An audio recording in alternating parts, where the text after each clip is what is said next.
ఇక 11th some integral e power x into 1 plus x log x by x dx. దీన్ని మనం బ్రాకెట్లో దాన్ని స్ప్లిట్ చేద్దాం. 1 బై x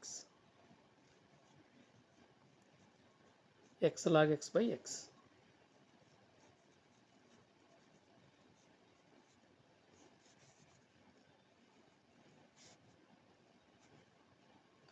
ఈ రెండు కట్ చేసేద్దాం. 1 by x plus log x. ఇప్పుడు మనకి ఆల్మోస్ట్ ఒక మోడల్లోకి వచ్చింది. అయినప్పటికీ కూడా చెక్ చేద్దాం. ఇది ఎఫ్ ఆఫ్ ఎక్స్ అనుకుంటే దీని డెరివేటివ్ -1 బై ఎక్స్ స్క్వేర్ ఉందా? లేదు. కాబట్టి వాటిని ఇంటర్చేంజ్ చేద్దాం.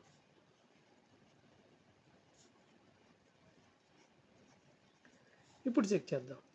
ఇది ఎఫ్ ఆఫ్ ఎక్స్ అనుకుంటే ఇది ఎఫ్ డాష్ ఎక్స్ అవుతుంది, ఎందుకంటే log x derivative 1 by x కాబట్టి. సో ఇది కరెక్ట్గా ఉంది. ఇలా ఉన్నప్పుడు ఆన్సర్ ఎంత అవుతుంది? E power x f of x అంటే లాగ్ ఎక్స్. ఇక్కడ మనం వాడిన ఫార్ములా ఏంటి? Integral e power x f of x plus f dash x dx equal to e power x into f of x plus. ఓకేనా? ఎప్పుడు కూడా answer ఎలా వచ్చిందని ఒక ఫార్ములా రెఫరెన్స్ ఇవ్వాలి మనం.